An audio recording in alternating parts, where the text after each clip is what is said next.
Proclamación del Santo Evangelio según San Juan. Durante la última cena, Jesús dijo a sus discípulos: Yo soy la verdadera vid y mi Padre es el viñador. Él corta todos mis sarmientos que no dan fruto. Al que da fruto, lo poda para que dé más todavía. Ustedes ya están limpios por la palabra que yo les anuncié. Permanezcan en mí, como yo permanezco en ustedes. Así como el sarmiento no puede dar fruto si no permanece en la vid, tampoco ustedes si no permanecen en mí.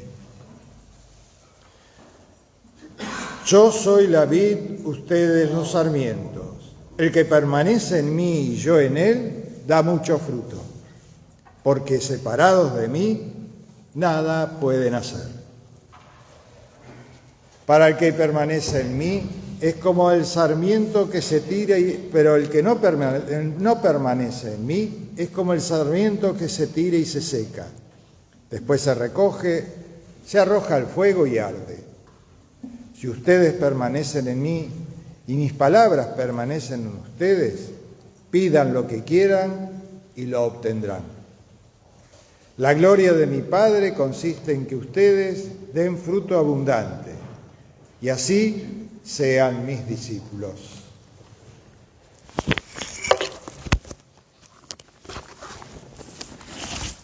Palabra del Señor. Bueno, muy queridos hermanos en el Señor, realmente, por lo menos creo que ustedes también sentimos en nuestro corazón esta alegría espiritual que siente todo cristiano cuando vive una experiencia de fe profunda. Y lo que estamos haciendo en estos días, como regalo que nos da el Señor, como oportunidad que nos da Dios, es vivir una experiencia de fe profunda en nuestra fiesta patronal.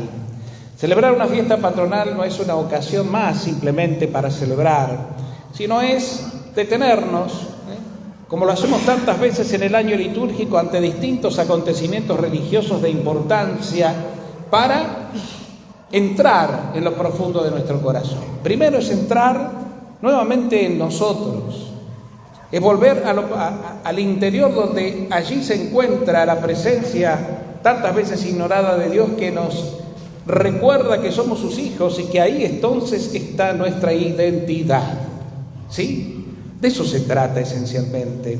Por eso el Señor permanentemente usa los signos que la Iglesia le propone o que la Iglesia de alguna manera pone a su alcance, ¿no? Para a través de ellos llegar una y otra vez a lo que es el fundamento inamovible en la vida del cristiano, para que en ese fundamento, al descubrirlo, encuentres que vos sos un hombre feliz, que sos un hombre elegido, que sos un hijo, una hija consagrada por Dios, con un amor de predilección y con una misericordia eterna, y que tu vida entonces está asegurada para toda la eternidad.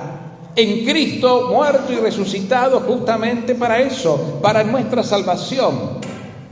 Y de eso se trata, ya estamos salvados, ya estamos bendecidos, y eso es lo que el Señor quiere que recuperemos como conciencia básica y pura de nuestra vida.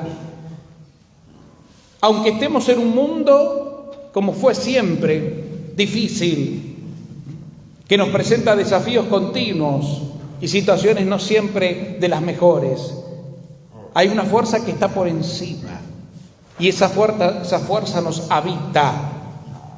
No estamos dejados así abandonados, o no contamos con un Dios que nos mira de lejos, sino en un Dios que nos ama tanto, que quiere vivir en nosotros.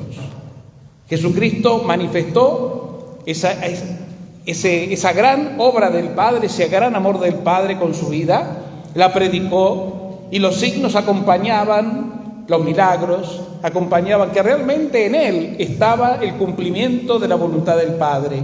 Y cada palabra, cada signo, cada milagro que Cristo hacía no era más simplemente para decir: ha llegado la salvación a ustedes. El poder de Dios ha descendido al hombre. Crean y tendrán vida en su nombre. y después dio la vida para que justamente al contemplarlo muerto y resucitado nos demos cuenta de que no hay amor más grande que dar la vida. Y entonces ese amor descendió a la humanidad. Esa victoria de Cristo sobre la muerte y el mal, que es lo que estamos celebrando en la Pascua, ha descendido a nosotros porque fue por nosotros, para nosotros. Eso ahí está todo. En eso nos tenemos que quedar. Y tenemos que pedirle humildemente al Señor que está en nosotros, insisto, que se manifieste cada día para que sea Él quien nos recuerde y quien se apodere de todo nuestro ser, de toda nuestra conciencia, de toda nuestra vida. Y así estar con las luces encendidas. Y que nuestra sal, como diría Jesús, sea una sal sabrosa, que no ha perdido el sabor, sino que está sazonada y que a su vez también le da sazón, le da gusto a la vida del otro. El Señor usa muchos términos: la sal, la luz. Ustedes son la luz del mundo. ¿Por qué son la luz del mundo? Porque a ustedes han sido encendidos con la luz del resucitado. Por eso en este tiempo de Pascua nos acompaña el cirio pascual encendido. Cristo, que con su resurrección ha disipado toda tiniebla de muerte y de mal. Y esa luz es la que ahora brilla en nuestro corazón de hombres y mujeres renovados. Eso es lo que tenemos que descubrir o redescubrir con una experiencia de fe cada día más profunda. Por eso no dejemos que el devenir de la vida y los problemas de este mundo, que son ciertos, que están, pero no dejemos que nada de eso nos quite el objetivo, nos haga perder la identidad, nos distraiga. Hay muchos elementos en el mundo distractivos que son productos del enemigo, porque si hay algo que el enemigo se ha propuesto es quitarle al hombre la conciencia de que Dios vive en él y lo ama, y quitarle sobre todo el tiempo para encontrarse con la experiencia de ese amor que le habita. Y por eso estamos locos, corremos de aquí para allá. Si hay un secreto, por así decirlo, que lo han develado los santos con su propia vida, de hombres como nosotros y mujeres como todos, en el cotidiano devenir de la vida, es justamente que han descubierto que en su pobreza como en la nuestra y en su fragilidad como la de todos, sin embargo estaba Dios. Y el día que se dieron cuenta, que descubrieron por gracia de Dios y tuvieron la experiencia de ese encuentro, de ese amor, ahí empezaron a hacer un cambio en su vida, dejando de lado un montón de cosas para seguirlo a Cristo. Y entendieron que de aquí en adelante ya no se puede anteponer nada a Él. Lo he ganado a Cristo, Cristo me ganó para Él, porque para eso dio su vida por mí. Entonces ahora este es el camino, aquí está mi felicidad. Y aunque esta felicidad como a Él me cueste la vida, vale la pena. Y la vida es Cristo y la muerte una ganancia, decía. Eso es lo que tenemos que nosotros trabajar. Y eso significa la vida espiritual, el camino interior, el camino al corazón, el ir cada vez más adentro, todos los días, de tener la marcha enloquecedora. Y el Señor está. Y si el Señor está en tu vida, además de hacerte ese tiempo que yo siempre aconsejo todos los días, deteniendo un poquito la marcha para estar a solas con Él, también no te olvides que cuando vas en el colectivo, o cuando estás caminando de un lugar a otro, o cuando estás inclusive en alguna actividad o lo que sea, no falta la oportunidad para volver a esa conciencia. Inclusive para compartir con el Señor esto que en ese momento estás haciendo. Señor, este trabajo que se me ha dificultado, esta situación que tengo que... Te la comparto, te la cuento, te la confío, porque la hacemos juntos. Y ya no te sentís más solo, ya no estoy solo, estoy y lo amo porque Él me amó primero. De esto justamente se trata, ¿no? Este tiempo de Pascua, y de esto se trata justamente el mensaje de Jesucristo que ha llegado a nuestra vida. Fíjense, escuchaba la primera lectura y pensaba un poco en aquella primitiva comunidad y en la iglesia, en definitiva, toda a lo largo de estos 2000 y pico de años de historia, ¿no? Siempre la iglesia, es decir, la iglesia quiere decir el cristiano comprometido, ¿no? El cristiano convencido, el cristiano apóstol. Siempre la iglesia sufrió persecuciones, ¿no? Acá muestra un Pablo, este capítulo de Hechos de los Apóstoles que escuchábamos como primera lectura, a un Pablo que está lleno del entusiasmo del Espíritu en ese encuentro que tuvo con Cristo, a quien él antes perseguía, porque como fariseo estaba en contra de todo lo que estaba creciendo como cristianismo de su época, considerando el cristianismo como una secta maléfica, herética, y ahí con poder él buscaba que le dieran sus superiores para destruir en su fanatismo todo lo que tuviera que ver con un indicio de cristianos. Y justamente en esa decisión es cuando Cristo se le presenta y lo llama. Y le dice: Pablo, ¿por qué me perseguís? ¿Quién sos, Señor? Jesús, a quien tú estás persiguiendo, porque perseguís a mis hermanos. Y ese encuentro, ese primer encuentro, es el comienzo de lo que llamamos conversión de Pablo, ¿no? Y esa conversión que ha llevado su tiempo, obviamente, como lleva en nosotros, que no es algo mágico, pero que sí parte de un encuentro profundo con Jesús. Esa conversión nos llevó a tener un entusiasmo tan grande que de perseguidor se convirtió en perseguido. Y fíjense que dice que Pablo hablaba a los judíos de lengua griega y discutía con ellos, y ellos tramaban su muerte. Entonces sus hermanos, para cuidarlo, se lo llevaron a Cesarea de Filipo. Persecución. Yo miraba, la persecución en la iglesia tuvo distintos momentos. Al principio fue cruenta, perseguían a los cristianos, sobre todo no solo los judíos ortodoxos o fanáticos, sino en confabulación con Roma, los perseguían y los martirizaban. ¿Cuántos mártires de los primeros siglos hay? Y hoy sigue habiendo también persecuciones violentas. Pero también la persecución tiene otra dimensión, que es más, diría yo, en apariencia más pacífica, pero no deja de ser letal, que es la de la indiferencia. El cristiano que se siente así: sos cristiano, no me importa. Un poco, mientras íbamos caminando hoy, por ejemplo, me pasó lo mismo cuando hicimos el último Via Crucis del Viernes Santo. Íbamos por las calles y veíamos un poco, tal vez a ustedes les pasa lo mismo, ¿no? Parecería que el cristianismo, la iglesia, la predicación de la palabra no dice nada, no mueve corazones. Parecería que no trae respuesta a la gente. La gente está en otra.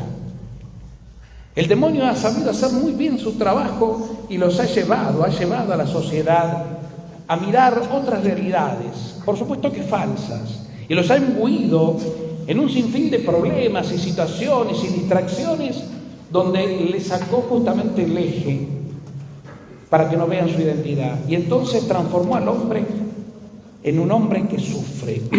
Sufre sin encontrarle la salida a su sufrimiento. Lo tiene a la puerta de su casa, por decir algo, pero no lo encuentra. Y la apatía. Y esto puede producir en la iglesia, en nosotros los cristianos, justamente ese dolor. Toda persecución que tiene como generador al enemigo, al demonio, es una persecución que hace que el cristiano se desanime. Cuando se te burlan, cuando te persiguen, cuando te critican, cuando te difaman, cuando te vituperean, te miran así, ¿no? Genera, si no estás bien plantado, ¿no? Genera dolor.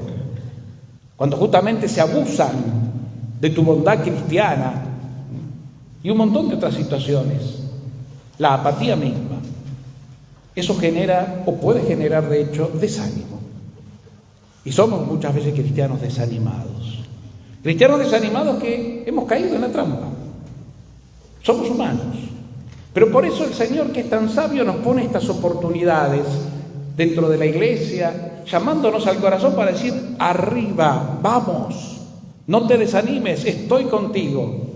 Volvé a tu origen, volvé al centro de tu ser, volvé a tu verdad, esa verdad que sos vos, eternidad pura, porque vos sos eterno, venís, existís, preexistís en mi corazón desde siempre, porque como Padre te amé desde siempre y para siempre. Te di el ser y te consagré con la sangre de mi Hijo, haciéndote mi propio Hijo y heredero de la gloria, de manera que tu vida es eternidad pura. No te desanimes. Ánimo, ánimo. Juan Pablo II decía, ¿no? Hoy la Iglesia, tal vez en muchos lados como estos, no padece la persecución violenta, pero así, la indiferencia, el mirarte por encima, el no llevarte el apunte, el que no decís nada, genera otro tipo de efectos negativos a los cuales también nosotros tenemos que estar atentos. No dejes que la indiferencia de un mundo que no acepta a Dios a vos te saque del camino. Persevera, porque lo dice Jesús, los que perseveran alcanzarán la victoria. Y de eso se trata, ¿no? Eso pensaba de la primera lectura. De la segunda lectura de esta carta primera de Juan, Juan habla de la conciencia y pone a Dios por sobre encima de la conciencia. Es interesantísimo porque aquí la palabra de Dios en la pluma de Juan, supuestamente el discípulo amado, ¿no? Lo que deja bien claro es, todos tenemos una conciencia que siempre algo nos reprocha. El hombre no está carente de culpa. Siempre por una cosa u otra aparece esa sombra culpógena, ¿no? Que parecería que siempre estamos en deuda, no solo con Dios, sino con los demás, y que siempre todo es poco. O una situación histórica, que cada uno conoce su propia historia, que tiene sus nanas, que tiene sus heridas, que tiene sus manchas, que tiene sus idas y vueltas y hasta sus infidelidades y pecados. Y eso la conciencia lo tiene ahí. Pero ¿qué dice la palabra de Dios? Dios es más que tu conciencia. Déjalo al Señor, que Él se encargue de tu conciencia. Que esa conciencia que te recrimina un montón de cosas, justamente para paralizarte y hacerte creer indigno del amor, sea sanada y liberada por aquel que dio la vida por vos. Si Cristo dio la vida y venció la muerte y el pecado, ya no hay pecado alguno, ni nada que pueda dar vuelta por la conciencia que te pueda sacar del camino, te pueda alejar del amor de Dios. Lo único que necesitas vos más que Dios es que lo comprendas y así seas un hombre o una mujer feliz. Porque ahí es cuando se rompen las cadenas, ahí es cuando realmente se abren los cepos y ya no sos más un hombre esclavo encarcelado por la culpa, sino un hombre nuevo, que camina, que va para adelante, que no tiene miedo y que se reconoce, sí, porque tenemos que reconocernos en nuestra realidad humilde, que somos frágiles, pero hay un Dios que nos ama como somos y en Cristo nos perdona una y otra vez. Cuidado con la culpa y la conciencia culpógena, porque muchas veces, si no la vemos desde la misericordia de Cristo, si no lo vemos desde la cruz y desde el crucificado, nos puede llevar a bajar los brazos, que es la gran tentación también. Nuestra conciencia, no, por más que nos diga lo que nos diga, no supera el amor y la misericordia de Dios. Y eso es un efecto de la Pascua. Para eso murió Cristo. De manera que arriba el ánimo. Sé feliz. Sé un hombre nuevo, una mujer nueva. Feliz. Basta. Y cuando te vengan las sombras culpógenas o negras, esas nubes negras de esos pensamientos que buscan darte manija, está bien. No luches contra ellos, pero tampoco les des el protagonismo. Dale el protagonismo en tu corazón a aquel que realmente te da vida y vida en abundancia. Y hablando justamente de vida, y para ir terminando el Evangelio de hoy, de eso se trata. Hoy Jesús, en este discurso de la última cena, en el Evangelio de Juan, se presenta como una de las tantas imágenes que él solía usar para predicar. En este usó la imagen del pastor y otras tantas más. Hoy el de la viña y el viñador, algo tan común en su época, los que cuidaban las viñas. ¿Y sabe por qué él sabía que era el buen viñador? Es consciente de que cuando llega el momento de la poda, el momento del otoño, donde ya la savia empieza a bajar su fuerza, es el momento de la poda.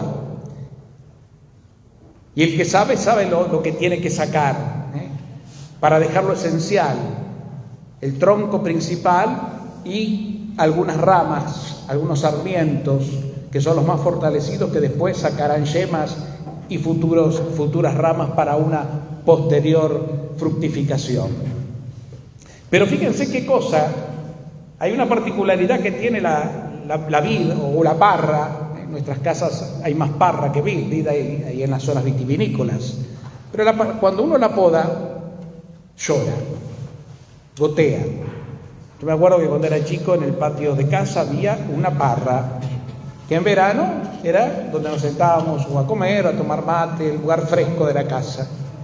Pero cuando llegaba esta época y caían las hojas y todo, mi papá la podaba. El viejo se subía a la escalera, se tomaba su tiempo y dedicaba una tarde a veces y más para podarla. Y caían gotitas, a veces un día entero. Y mi abuela decía, la parra llora, porque fue podada. Es decir, como que sufre. Y sí, Jesús dice, yo soy la vid, ustedes los sarmientos. Para que den fruto tienen que ser podados.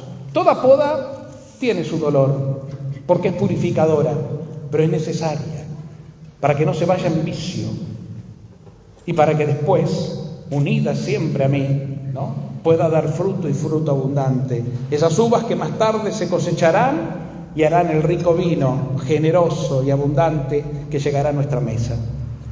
De eso se trata, esa parábola tan linda de Jesús, donde Él se pone como la vid. Yo soy la vid, ustedes son los sarmientos. Mi Padre los poda, porque hay cosas que tiene que purificar el Señor. Y eso produce dolor. Pero no tengas miedo. Y aunque te lleve al llanto, lógico y natural, no tengas miedo. Es para mejor. Y entrar en detalles de las purificaciones, y no hace falta, cada uno vea el propio. Cada uno sabe, Señor, me estás purificando. Estás permitiendo en mí determinadas cosas que me duelen, que tal vez no las merezco, situaciones que las podrías parar y no, o lo que sea. Inclusive hasta dolores espirituales, donde a veces uno no comprende, el misterio de Dios. El misterio de Dios siempre genera preguntas, interrogantes también, porque somos humanos, vivimos de la razón, a veces demasiado. Pero es un motivo de purificación.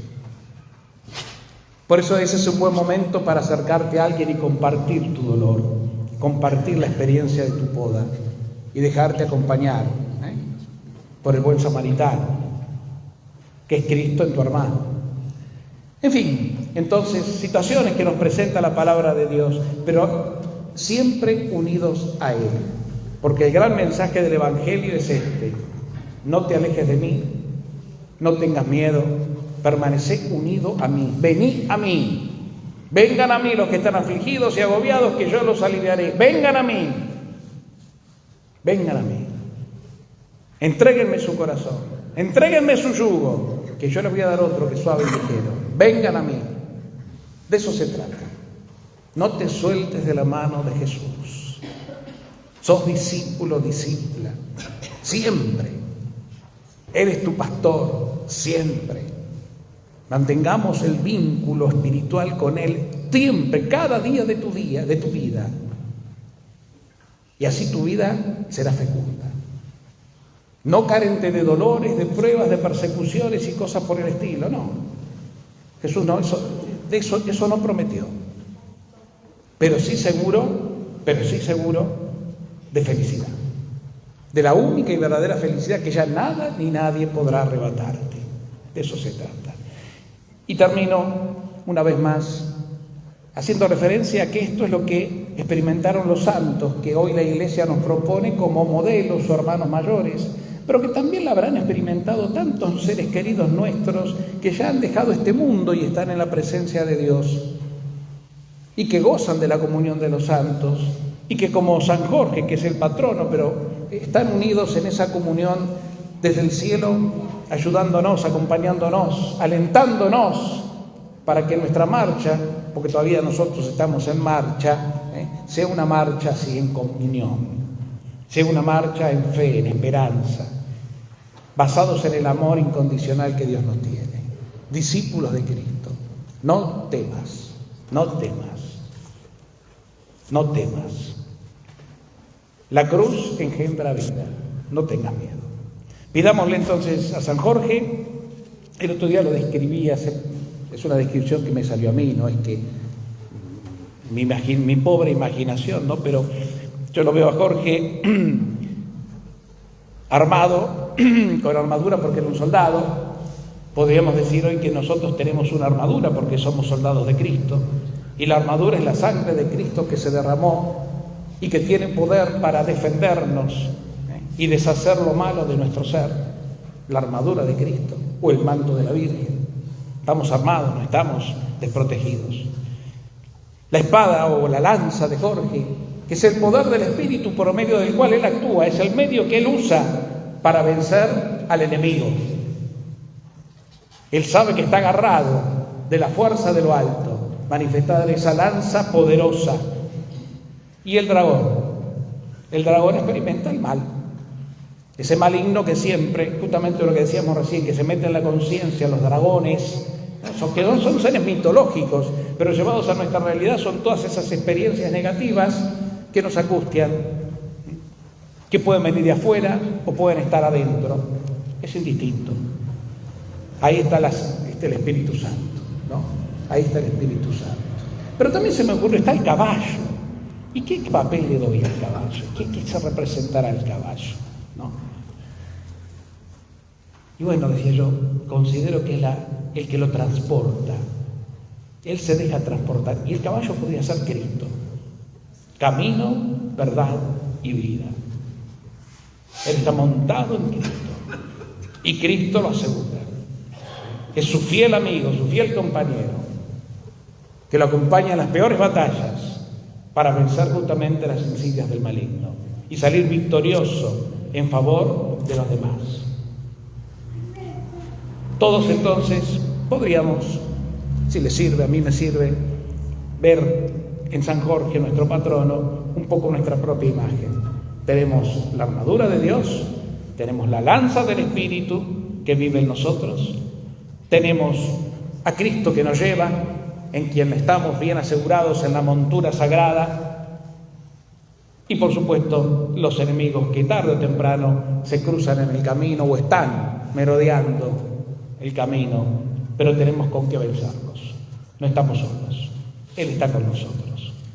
Le decimos a la Virgen, como siempre, que nos acompañe con su intercesión poderosa, nos cubra con su manto y nos anime en este tiempo de tanto desánimo, y nos anime, que esta comunidad que tiene mucho, es una comunidad que tiene su historia, pero también tiene su potencia, esa potencia que es esa fuerza misteriosa que todavía no explotó, esta comunidad que está en potencia de explotar, como la iglesia, porque es la vocación de la iglesia, como explotar como testigo en este barrio. No se canse, que no dejemos meter las semillas que son la cizaña del enemigo para que nos confunda y nos haga perder tiempo en discusiones o en pensamientos o en prejuicios que no son de Dios y que lo único que buscan es justamente trampearnos en este camino hacia la verdad, que es lo fundamental, ser comunidad, común unión, en el nombre de Jesús y con el poder del Espíritu. Que así sea.